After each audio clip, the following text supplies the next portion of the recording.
So today I looked upon Rockstar's Twitter and I noticed that they actually have a new vehicle called the Vigilante.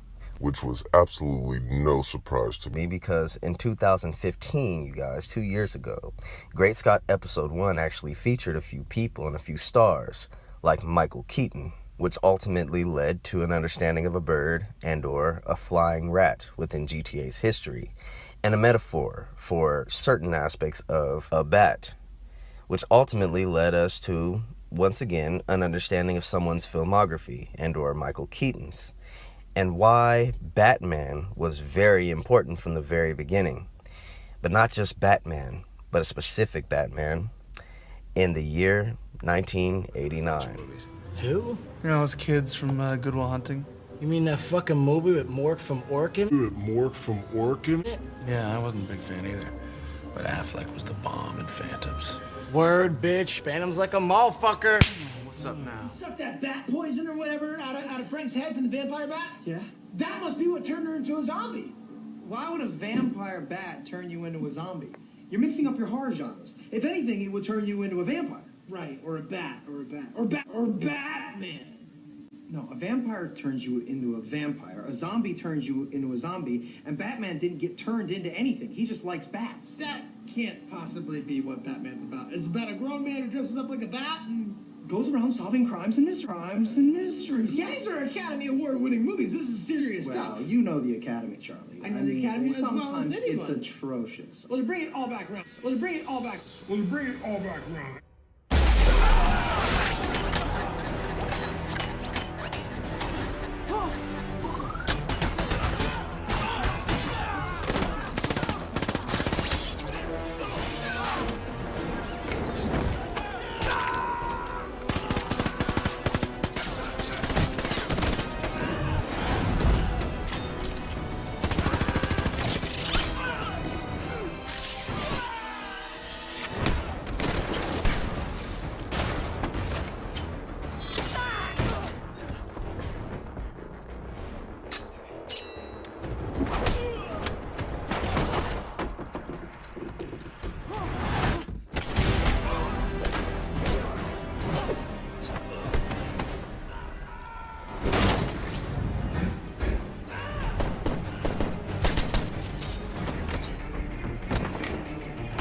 Ever regret turning a role down? It's not that I turned it down. I regret not going up for the audition. My first role was this movie, Something Wild. This was like 1986. 86. And I was asked to come and meet Tim Burton. Not so much that I turned down and later regretted, but I do regret. The first movie I did was a movie, Something Wild. Right around that time, they were thinking of doing Batman, and Tim Burton was the director of it. And I got a call from my agent that Tim Burton wanted to meet me For the role of Batman. Now, I want you guys to really think about something before we continue, okay?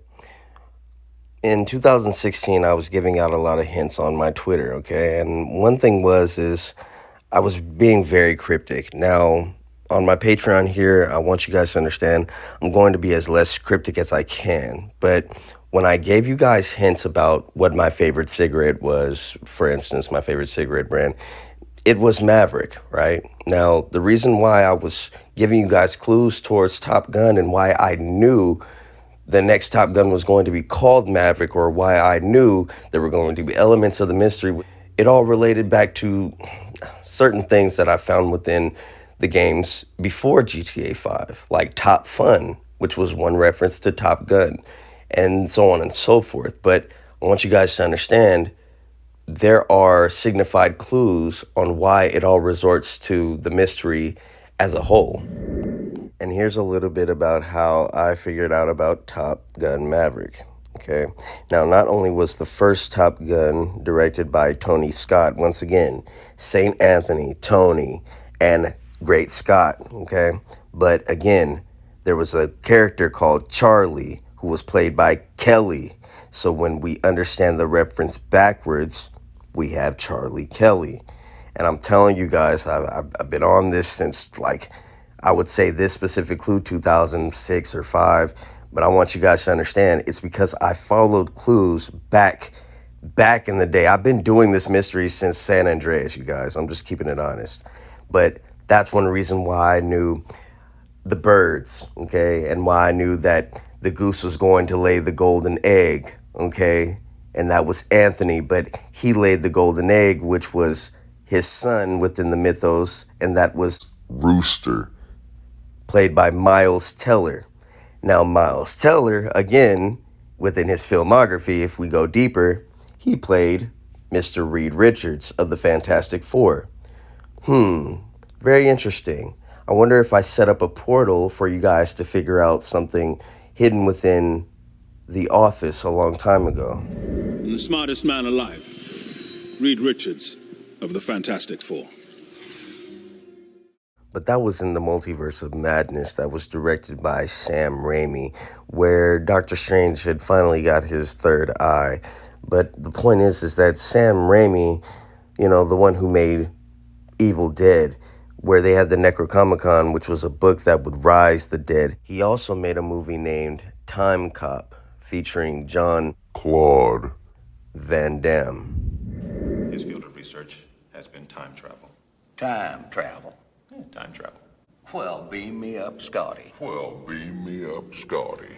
That's very funny, Senator. You want to know what's funnier than that, though? I get the feeling he's gonna tell The us. funny thing is, the good doctor actually did it. Now, again, when looking back at the filmography for Top Gun, we have a jester, which could be a joker, or we have a wolfman. Very interesting. But what's even more interesting is that we also have, in the new movie, a hangman. So as you can clearly see, they're using certain tools within the names once again. So let's understand once again, Iceman, or should I say Batman. Maybe to purge the fixation. To kill me.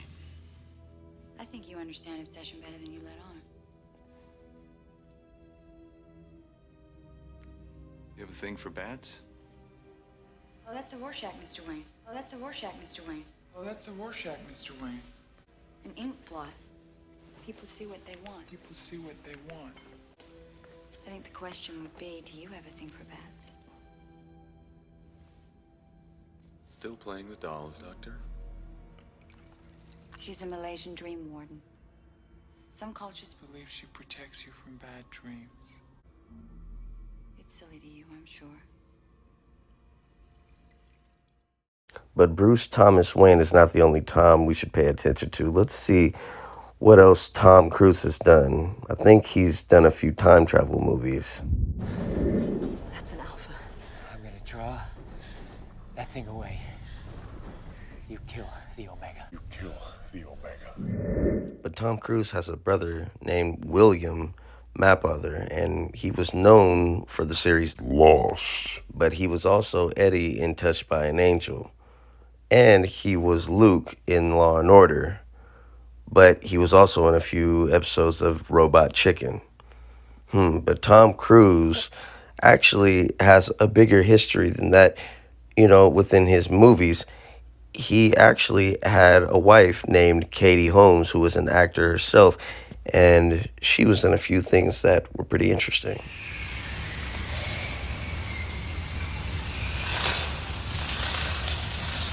How do you feel? Where are we? Why did you bring me here? If I hadn't, your mind would now be lost. Now understand, you guys, when we're in this detective mode, this is what they wanted us to do from the very beginning. Gain clues, come together, and understand the evidence before proving it. Now, understand, a detective is also called a dick, all right? That was the big, euphemism within the chicken and the cock. It means a lot of things, but one thing it does mean is a detective. Now, another thing we needed to understand is that we've been looking at pi. Is it pi, or is it the letters that assimilate PI, okay, or a private investigator? This is the terminology. This is how they wanted us to think. We've been seeing a lot of one-eye symbolism, but then we've been looking at just Illuminati. What if it was just a private eye? You guys, think about it. But one thing that we needed to understand was that a detective can also be called a jack. But we've seen a lot of jacks within the mystery. Jack encounters. And within the game, but also within the movies that we've looked at. Even Tom Cruise was Jack within legend, but there's also a Jack within playing cards or tarot cards, and then there's also a Jack that's in the movie Oblivion that Tom Cruise was in, where he had a mirrored image of himself. But within that movie, he had a daughter, and Jack's daughter was played by Siri Cruz. Now, as you see, we're looking at here Karishna, which is one of GTA 2's most famous gangs, and I don't necessarily feel the gang is what we're supposed to be paying attention to. I feel as though it's just the certain references, so we can understand the significance. Now take into consideration that, again, we're segregating and rearranging names. That's all we've been doing here. But Siri, okay, mixed with Siri Krishna, okay, brought up some direct links towards things that we need to pay attention to. And when we segregate and understand these things, we know that we're in the right route, okay, no matter how far off you think they are. Because once we see the filmography, we see a bit of bad karma. And what this bad karma leads to takes us right back in one big circle. To Ray Liotta. And his bad karma. Because what goes around comes around. Kind of like falling asleep, only to wake up in a dream world. Only to wake up from that dream world into what you believe is your reality. Sounds like respawning from mission to mission. Or living, dying, and repeating the process.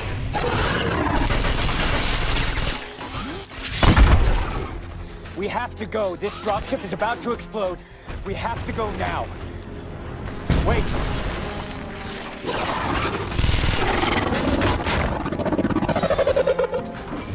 Come on!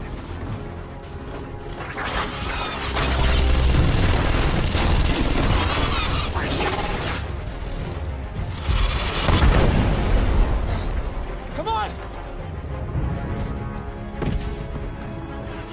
Come on! The ship is going to explode! What are you doing? Find me when you wake up.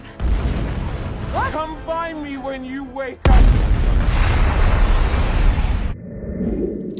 Now, I just want to have an open discussion about something real quick. On my last YouTube episode, which was OSX, Karma Solved, and again, this isn't about dressing haters. I want to kind of have a discussion about, again, knowing that not everyone's going to agree. I'm grown, you guys. I'm in my 30s, so I fully understand, when someone just doesn't agree with our methods or our movement or what we're doing here, and that's cool. But I'm going to explain that this person really assumed within their comment, and this is the thing that, I had to refer to, that I kind of just pulled things out of thin air in that video, that I never brought up Dukes, that I never brought up John Wayne, that I never brought up this, I never brought up that, and that I was just bringing up, random things just for that video. But again, I've been doing this for 10 years plus. And I want you guys to understand, just because I started doing videos, okay, in 2015, doesn't mean that that's when I started hunting. Just as a quick, understanding to how I started here, before I ever give the true, story. The truth is that when Grand Theft Auto 4 was coming out, again, I'm pretty old. When Grand Theft Auto 4 was coming out, I remember there were myths that were, going on about GTA San Andreas. And I remember that, the Bigfoot thing, the ghosts, all these things that were in the game. And I became very infatuated with it, especially in my early YouTube days. And honestly, from that point on, very early on in the mystery, I want you to understand, that's when I started just researching. Every day it started to become a true hobby. And I started to understand stories and what they were doing and how they did it. And the truth is, I get why, this would have took forever. This would have been a 50 to maybe 100-year long mystery, because maybe no one would have ever even cared enough to even start it. And I have to applaud them for that. But one thing I will say is that, we're here to solve something that was probably never going to be solved if it didn't take a little bit of fate.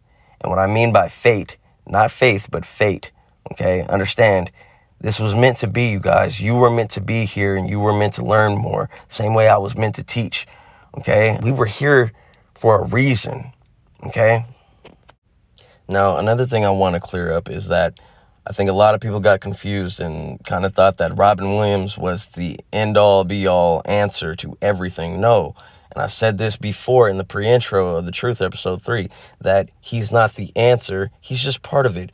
There are a lot of stars that have fallen and that will fall. And I'm trying to show you that this was all one big algorithm showing you there's going to be more. And it's not just about death either. Obviously, I've mentioned different movies and different things that have come out before they've ever come out, or even stars tied to roles.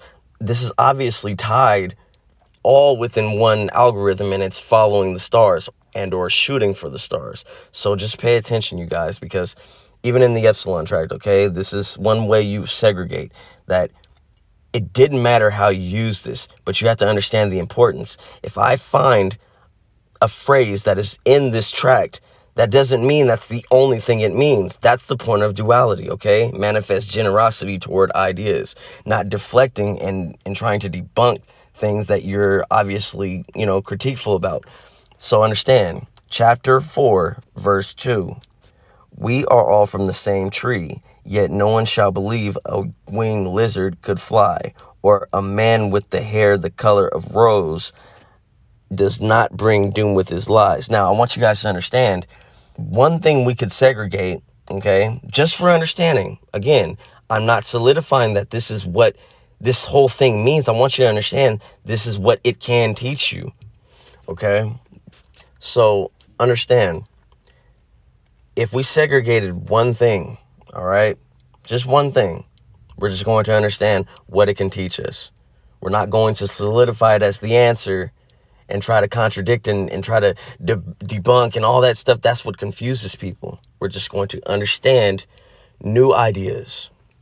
So instead of a man with the hair the color of rose, we're going to simply segregate the color of rose does not bring doom with lies. But I want you to understand why that works. Because as you see beforehand, it says, yet no one shall believe, okay? Skipping the lizard line, that a man with hair the color of rose does not bring doom with his lies. Meaning, no one does believe that a man with that hair color can bring doom. And they're saying that sarcastically for you to objectify the fact that, no, this man is a liar. But in a duality, opposite to that, we can understand why the terminology isn't, yet no one shall believe a man with hair the color of rose does not bring doom with his lies.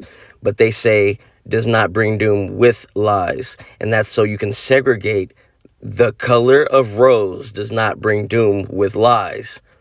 Do you understand, you guys? At one point of the phrase, it's objective to a person. And then later on, they subject it to just an element or anything. And that's how they wanted you to segregate. And this is how I found hidden messages within the tract, and they're hidden all over the place. But just for goodness sake, I want you to understand, again, Always Sunny in Philadelphia kind of gave us clues to a rose a long time ago. Why are you dressed like that? Well, my chat name was Desert Rose, so I dressed Like a rose, I'm gonna give him a rose, and I'm gonna play Kiss from a Rose by Seal. So I got a whole thing I'm doing here. Can you please get out? So, all right, well.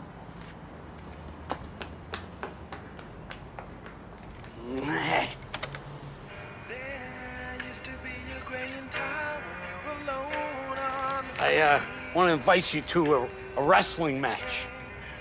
Oh. And the guys, we all chipped in to get you these. This is a coming home present. There you go. And thank you for your service.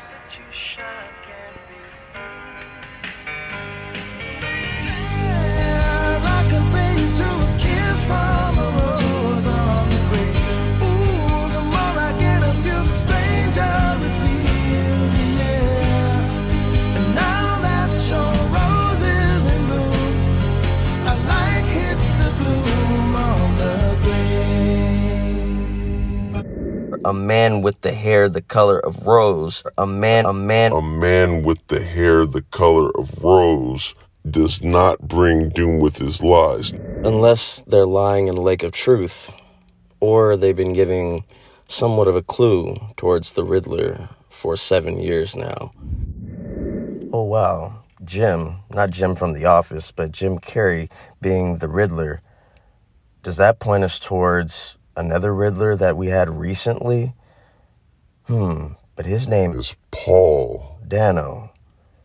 And he was actually featured in some things before Batman, like Sopranos.